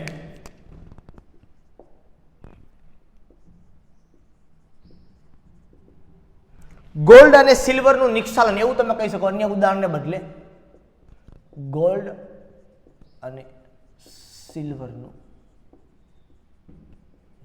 નિક્ષાલન. ગોલ્ડ અને સિલ્વરનું જ્યારે નિક્ષાલન કરવાની વાત આવે ત્યારે ગોલ્ડનું નિક્ષાલન NaCN વડે અને સિલ્વરનું KCN વડે, બરોબર? ગોલ્ડનું NaCN વડે અને સિલ્વરનું KCN વડે નિક્ષાલન કરવામાં આવે. તમને ખ્યાલ છે એ પ્રમાણે કે ભાઈ યોગ્ય દ્રાવકમાં દ્રાવ્ય હોય ત્યારે આ કરવામાં આવે, પણ હવાની હાજરીમાં આ પ્રોસેસ છે એ કરવામાં આવે. યોગ્ય દ્રાવકમાં દ્રાવ્ય તો હોવો જ જોઈએ, તો મૂળ નિક્ષાલનનો સિદ્ધાંત છે. ગોલ્ડનું NaCN વડે, આ યાદ રાખજો, કોનું નિક્ષાલન કોના વડે થાય તમને MCQ ની અંદર પૂછે. ગોલ્ડનું, બરોબર, NaCN વડે, સિલ્વરનું KCN વડે. મારા ખ્યાલથી હું ભૂલ કરું છું, ગોલ્ડનું KCN વડે આવશે અને સિલ્વરનું NaCN વડે આવશે, બરોબર? ચાલો, ગોલ્ડનું KCN વડે અને સિલ્વરનું NaCN વડે નિક્ષાલન કરવામાં આવે હવાની હાજરીમાં. ઓકે, જોજો હવે અહીંયા ગોલ્ડ અને સિલ્વર, મેં તમને આની પહેલાં પણ કીધેલું છે કે ગોલ્ડ, સિલ્વર અને પ્લેટિનમ આ ત્રણેય ધાતુઓ છે, બરાબર? એને તમે કદાચ ઉમદા ધાતુઓ કહી શકો. ઉમદા ધાતુઓ કહેવાનો મતલબ શું? કે એના ઉપર કોઈ ઓક્સિડેશન કરતા કે રિડક્શન કરતા કે ઓક્સિડેશન, રિડક્શન, તાપમાન, દબાણ કે આની કોઈ બહુ અસર થતી નથી, બરોબર? એને કાંઈ થાય નહીં એટલે જ આપણે શું કીધું? ઉમદા. ઉમદાનો મતલબ, ઉમદા વાયુનો મતલબ શું? એ કોઈ આરે પ્રક્રિયા કરે નહીં, બરોબર? એમ આ ગોલ્ડ, સિલ્વર અને પ્લેટિનમ એ ત્રણેય જળકઢી ધાતુઓ છે એવું તમે કહો તો ખોટું નથી, કારણ કે એ કોઈ સાથે રિએક્શન કરે નહીં, બરોબર? એનું સંકીર્ણ સંયોજન માત્ર બને, જટિલ સંયોજન માત્ર બને, બીજું કંઈ રિએક્શન થશે નહીં. એટલે આ એક ખાસ બાબત છે. હું ગોલ્ડ કે સિલ્વર બંનેની વાત કરું છું ભેગું ભેગું અને મેટલ લખું છું, બરોબર? અહીંયા હું NaCN લખું, તમે કંઈ પણ લખી શકો, એમાં કંઈ ખોટું નથી. માનો કે મેટલ તરીકે Ag છે. હવે આમાં એડ શું કરવાનું છે તો કે H2 અને હવાની હાજરીમાં આ પ્રક્રિયા કરવાની છે. અહીંથી પણ સેમ તમને ખબર છે એ પ્રમાણે કે તમારું મેટલ પ્લસ હશે, પણ Na અને Cn અહીંયા આમ છૂટા પડશે. કઈ રીતે? કે Na પ્લસ Cn માઇનસ. તમને ખ્યાલ છે એ પ્રમાણે Cn માઇનસ કેન્દ્રાનુરાગી પ્રક્રિયક છે, બરોબર? એટલે કે એ ઇલેક્ટ્રોન યુગ્મનું દાન કરે. શું કરે? ઇલેક્ટ્રોન યુગ્મનું દાન કરે. ઇલેક્ટ્રોન યુગ્મનું દાન કરે એનો મતલબ એવો થાય કે ઇલેક્ટ્રોન યુગ્મનું દાન કરશે એટલે લુઈસ બેઝ છે, લુઈસ બેઝ એટલે કે લિગેન્ડ તરીકે વર્તે. પણ યાદ કરવાનો પ્રયત્ન કરો. જે દિવસે હું તમને સંકીર્ણ સંયોજન સમજાવતો હતો ત્યારે મેં તમને કીધું હતું કે લિગેન્ડની સંખ્યા 4 અને 6 હોય, એક કન્ડિશનમાં 2 હોય. ત્યારે મેં તમને કીધું હતું કે ગોલ્ડ અને સિલ્વર જો ધાતુ તરીકે હોય તો લિગેન્ડની સંખ્યા 2 પણ હોઈ શકે. આ યાદ કરવાનો પ્રયત્ન કરો. ન યાદ હોય તો યાદ રાખજો કે જો ધાતુ તરીકે ગોલ્ડ અને સિલ્વર હોય તો લિગેન્ડની સંખ્યા 2 હોઈ શકે. પછી વધારે હોય તો પણ ચાલે, 4, 6 હોય, પણ ગોલ્ડ અને સિલ્વર, કારણ કે ગોલ્ડ અને આના માટે શા માટે, તો કે ગોલ્ડ અને સિલ્વર એ બે કેવી ધાતુઓ છે, તો કે એ બે ઉમદા ધાતુઓ છે, સાથે સાથે પ્લેટિનમ પણ, બરોબર. પણ ખાસ ગોલ્ડ અને સિલ્વર જ્યારે કાચી ધાતુ હોય ત્યારે સંકીર્ણ તમારું 2 થી પણ બની શકે, એટલે લિગેન્ડની સંખ્યા 2 હોય તો પણ ચાલે. જો હું લિગેન્ડની સંખ્યા 2 રાખું તો અહીં મને બનશે MCN ટ્વાઇસ. જો MCN ટ્વાઇસ બને તો M ઉપર +1 હોય, CN ઉપર -1 તો +1 -2, એટલે અહીંયા આવશે વીજભાર માઇનસ. આ સંકીર્ણનું ઋણ આયન ક્યાં ધન આયન જોડાય, તો કે Na+ સાથે, તો તમારો સંકીર્ણ બનશે NaMCN2, બરોબર. તમારી ટેક્સ્ટ બુકમાં Na નથી આપ્યો, અહીંયા આપ્યું છે Cn-, તો અહીંયા પણ Na ન હોય તો અહીંયા આખા ઉપર કેવો વીજભાર આવે, -1 વત્તા. હવે શું બનશે, તો કે આ Na ને અહીંથી OH, તો અહીંથી રચના થશે NaOH ની. Question arise that. હવે શું કરવાનું છે આપણે આગળ એની વાત કરીએ, તો કે ભાઈ સાહેબ અહીંયા પ્રશ્ન મોટો ઓક્સિજનનો છે, કે અહીંયા 2 અને 1 આ 3, તો 3 ઓક્સિજન હોય તો કંઈ ચાલે નહીં. ઓક્સિજનની સંખ્યા તમારે વ્યવસ્થિત કરવી પડે. એટલે માનો કે અહીંયા હું 2 વડે ગુણી દઉં તો હાઇડ્રોજન થઈ ગયા 4, ઓક્સિજન થઈ ગયા 4, અહીંયા મૂકી દઉં હું 4. હવે જો હું અહીંયા 4 મૂકું તો સોડિયમ 4 ને 1 અહીંયા સોડિયમ આવે એટલે થાય 5.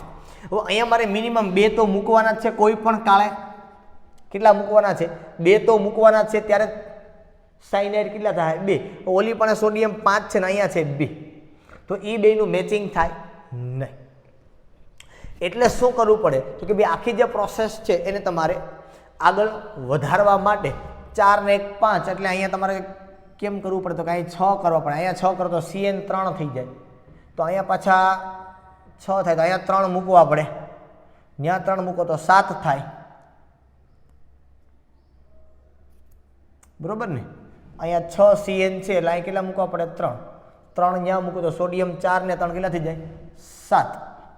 6 ને બદલે અહીંયા મૂકો 8, ત્યાં 8 મૂકો તો અહીં કેટલા મૂકવા પડે 4 મૂકો તો સોડિયમ 4 ને 4 8, મેટલ 4 થાય, અહીંયા 4 મૂકો, CN 4, સોડિયમ 4 ને 4 8, હાઇડ્રોજન 4, ઓક્સિજન 4, રેવડી યા રેવડી. ચાલો, જે તમારું સંકીર્ણ બન્યું NaMCN, આની પ્રક્રિયા ઝિંક સાથે કરવાની. ઝિંક રિડક્શન કરતા છે, રિડક્શન કરતા ધાતુ છે. રિડક્શન કરતા તમને ખબર છે બાજુના પદાર્થનું રિડક્શન કરે ને પોતાનું ઓક્સિડેશન કરે. અહીંથી શું થશે, તો કે મેટલ છે એ ટ્રાન્સફર થશે અહીંથી. હવે ક્વેશ્ચન એ હતો કે સાહેબ જો મેટલ ટ્રાન્સફર થાય, ધાતુ ટ્રાન્સફર થાય, તો અહીંયા ગોલ્ડ કે સિલ્વર હતી એટલા માટે CN 2 હતા. ઝિંક હોય તો સંકીર્ણ તો 4 થી બને. હવે જો સંકીર્ણ 4 થી બને તો અહીંયા ખરેખર મતલબ આવો થઈ જાય કે ZnCN અહીંયા આવી જાય 4, કારણ કે જો ધાતુની અદલા બદલી થાય તો, જો ધાતુની અદલા બદલી થાય એટલે અહીં મેટલ બહાર નીકળી, અહીંયા ઝિંક આવ્યું. હવે ઝિંકમાં તો ફિક્સ છે, હું સંકીર્ણ કેટલાથી બને, ઓછામાં ઓછું 4 થી. ગોલ્ડ અને સિલ્વર હોય તો જ કેટલાથી બને 2 થી. તો ઝિંકમાં 4 થી બને તો અહીંયા +2 -4, વીજભાર આવશે -2. અહીંયા છે તમારો સોડિયમ અને અહીંયા -2, તો અહીંયા શું થઈ જાય Na2. આ ખબર પડે છે ને, આ આખો ભાગ છે એને હું કહી દઉં Y-2 અને અહીંયા Na+, તો આથી સંકીર્ણ શું બને Na2Y. તો અહીંયા આવી ગયું આખું આવું સંકીર્ણ આવી ગયું. તમારી ટેક્સ્ટ બુકમાં સોડિયમ નથી આપ્યો તો અહીંયા આપ્યું છે -2. સોડિયમ 2 છે તો અહીંયા તમારે આખાને કેટલા વડે ગુણવા પડે, 2 વડે. સાયનાઇડ 4 થઈ ગયા, આ મેટલ છે એ 2 થઈ, તો અહીંયા લખું 2 મેટલ. અહીંયા 4 મેટલ હતી, આ મેટલ હતી એ અશુદ્ધ હતી. આ કેવી હતી, અશુદ્ધ હતી. અને અહીંયા જે મેટલ બની, બરોબર, એ સોલિડ ફોર્મમાં હોય, પણ એ મેટલ કેવી આવી, શુદ્ધ આવી, બરોબર. એ તમારી શુદ્ધ મેટલ આવી. જે તમારી કાચી ધાતુ અહીંયા હતી મેટલ તરીકે, ગોલ્ડ કે સિલ્વરની કાચી ધાતુ જે કંઈ હતી, બરોબર, એ અશુદ્ધ હતી. ત્યાં કેવી મળી તમને, શુદ્ધ મળી, સીધી ધાતુ નથી મળી હજી. તો એમાં હજી શુદ્ધિકરણ તમારે કરવું પડે, હજી અમુક ઇમ્પ્યોરિટી હોય, પણ માત્ર આપણે એની સાથે અશુદ્ધિઓ જે હતી એનું દ્રાવ્ય સંકીર્ણ બની ગયું. અને એ દ્રાવ્ય સંકીર્ણ જે બન્યું હતું એમાંથી આપણે શું કરીએ, મેટલને બહાર કાઢી લીધી. આ ઝીંકવાળી અશુદ્ધિ એમાં ચોંટેલી રહી ગઈ, બરોબર. અને બે પ્રોસેસની અંદર આપણે આ જ કામ કર્યું. તમે જોવો તો કે પેલા દ્રાવ્ય સંકીર્ણ બનાવ્યું, બરોબર છે, અને એ સંકીર્ણનું પછી આપણે શું કર્યું, તોડ્યું. એ તોડ્યું એટલે આપણે જે પદાર્થ જોઈતો હતો એ પદાર્થ આપણને મળી ગયો. તમારી ટેક્સ્ટબુકમાં આવું જ આપ્યું છે. અહીંયા સોડિયમ નથી આપ્યો. તમે જો રિએક્શન આ જ છે કે મેટલ વત્તા અહીંયા છે Cn minus plus H2O plus O2 ગુણ્યા એટલા જ વડે હશે જેટલા આમાં છે. તો અહીંથી સોડિયમ નથી એટલે અહીં લખ્યું છે 4MCN2. સોડિયમ નથી એટલે અહીંયા આવે માઇનસ વત્તા અહીંયા સોડિયમ નથી એટલે આવે અહીંયા 4OH minus. Reaction same to same છે. સેમ અહીંયા સોડિયમ નથી એટલે અહીંયા 2 લખું MCN ટ્વાઇસ માઇનસ વત્તા Zn. અહીંયા સોડિયમ નથી એટલે અહીંયા આવશે ZnCN4 2 માઇનસ આવશે બરોબર અને વત્તા 2 મેટલ. રિએક્શન આ જ છે. મેં માત્ર સોડિયમ સાથે એડ કર્યો. જો સોડિયમ તો જ હોય અહીંયા, જો એ કોણ હોય સિલ્વર હોય તો, ગોલ્ડ હોય તો કેલ્શિયમ. એની આરે કોઈ મતલબ નથી. તમે આ પ્રક્રિયા લખો તો પણ ચાલે, આ લખો તો પણ ચાલે, એમાં કોઈ રિએક્શન ખોટી નથી. તો આ થયું તમારું ગોલ્ડ અને સિલ્વરનું નિક્ષાલન. જો તમને એક્ઝામમાં એવું પૂછે કે ગોલ્ડ અને સિલ્વરનું નિક્ષાલન સમજાવો તો તમારે આ પ્રોસેસ કરવી પડે. અને જો તમને એવું કે બોક્સાઇટમાંથી એલ્યુમિના મેળવો કે બેર પદ્ધતિ સમજાવો અથવા તો એમ જે નિક્ષાલન સમજાવો, તમે કોઈ પણ એક નિક્ષાલન સમજાવો તો ચાલે, બંનેની કોઈ જરૂરિયાત રહેતી નથી બરોબર છે. એટલે કદાચ ન નિક્ષાલન સમજાય તો પાછું એક વખત લેક્ચર જોઈ લેજો થોડો કટ કરીને. ફરી પાછું કહું છું, ગોલ્ડ અને સિલ્વરનું નિક્ષાલન જ્યારે કરવાનું આવે ત્યારે હવાની હાજરીમાં કરવામાં આવે. ગોલ્ડનું કેસીએન વડે અને સિલ્વરનું NaCN વડે નિક્ષાલન કરવામાં આવે. NaCN સાથે પ્રક્રિયા કરી કે Cn માઇનસ સાથે પ્રક્રિયા કરી બરોબર, યોગ્ય દ્રાવક એટલે પાણી અને હવાની હાજરીમાં પ્રક્રિયા કરી. ફરી પાછું કહું છું કે જો ધાતુ તરીકે ગોલ્ડ અને સિલ્વર હોય તો લિગેન્ડની સંખ્યા 2 પણ હોઈ શકે. 4 અને 6 ન જ હોય એવું નથી, પણ ઓછામાં ઓછીમાં 2 પણ હોય. ગોલ્ડ અને સિલ્વર હોય તો બીજા કોઈ હોય તો હોઈ શકે નહીં બરોબર. તો એના માટે આપણે 2 થી સંકીર્ણ બનાવ્યું. અહીંયા જે કંઈ ધાતુ હોય એ પ્રમાણે એનું નામ બને. આપણે ધાતુ નથી એટલે આપણે નામ લખ્યું નથી બરોબર. તો એ અહીંથી સંકીર્ણ બનશે, દ્રાવ્ય સંકીર્ણ બન્યું. એ દ્રાવ્ય સંકીર્ણનું ઝિંક રિડક્શન કરતા સાથે તમે રિડક્શન કરો એટલે સંકીર્ણનું વિઘટન થાય બરોબર. અને ધાતુ છે એ તમને તમારી કાચી ધાતુ કહો તો કાચી ધાતુ ને ધાતુ કહો તો ધાતુ એ તમને મળે. અહીંયા જે હતી એ અશુદ્ધ સ્વરૂપે હતી, ત્યાં જે નિપજની અંદર મળી એ તમને શુદ્ધ સ્વરૂપે મળે છે બરોબર. તો આ પ્રમાણે જનરલી રિએક્શન છે એ આખી કરવામાં આવે. તો આ 4 પદ્ધતિઓનો જે કંઈ આપણે અભ્યાસ કર્યો આજના લેક્ચરમાં, કે જે શેના માટે આપણે અભ્યાસ કર્યો 4 પદ્ધતિનો, તો કે કાચી ધાતુને સંકેન્દ્રિત કરવા માટે. શેના માટે? કાચી ધાતુને સંકેન્દ્રિત કરવા માટે, કાચી ધાતુને એકઠી કરવા માટે આ જે આ વસ્તુ છે આખી આપણે 4 પદ્ધતિની અંદર કરી બરોબર. જલીય પ્રક્ષાલન, ચુંબકીય અલગીકરણ, ફીણ પ્લવન પદ્ધતિ અને નિક્ષાલન. ફરી પાછી યાદ અપાવી દો, આપણે શું કર્યું કે કાચી ધાતુને એકઠી કરવા માટે એની આરે અશુદ્ધિઓ કે અપરિષ્કૃત પદાર્થો કે અનિચ્છનીય પદાર્થો હતા એને આપણે દૂર કરવા હતા. તો એ કરવા માટે 4 પદ્ધતિઓ વપરાય. જો ઘનતાનો તફાવત હોય તો જલીય પ્રક્ષાલન. જો તમારી કાચી ધાતુ છે એ ચુંબકીય આકર્ષણ કે અપાકર્ષણ ધરાવતી હોય તો ચુંબકીય અલગીકરણનો ઉપયોગ કરવાનો બરોબર છે. જો તમારી કાચી ધાતુ સલ્ફાઇડ યુક્ત હોય તો ફીણ પ્લવન પદ્ધતિનો ઉપયોગ કરવાનો.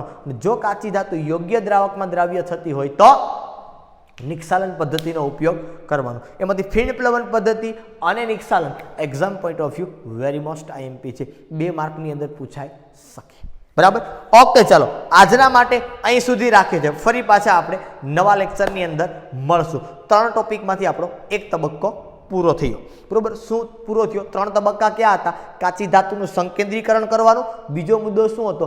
સંકેન્દ્રિત કાચી ધાતુમાંથી ધાતુને અલગ કરવી. ત્રીજો મુદ્દો બરોબર, જે ધાતુ છે એનું શુદ્ધિકરણ કરવું. તો પહેલો મુદ્દો આપણે અહીંયા પૂરો કર્યો. સંકેન્દ્રિત કાચી ધાતુને આપણે ભેગી કરી અથવા તો કાચી ધાતુનું આપણે સંકેન્દ્રીકરણ કરી લીધું. 4 પ્રોસેસથી કરાય. આગળ ઉપર હવે આગળના ભાગની અંદર આપણે ચર્ચા કરશું. ઓકે, આજના માટે અહીં સુધી રાખીએ. ફરી પાછા નવા લેક્ચરની અંદર મળશું. ત્યાં સુધી બધાને Tata bye bye and C you.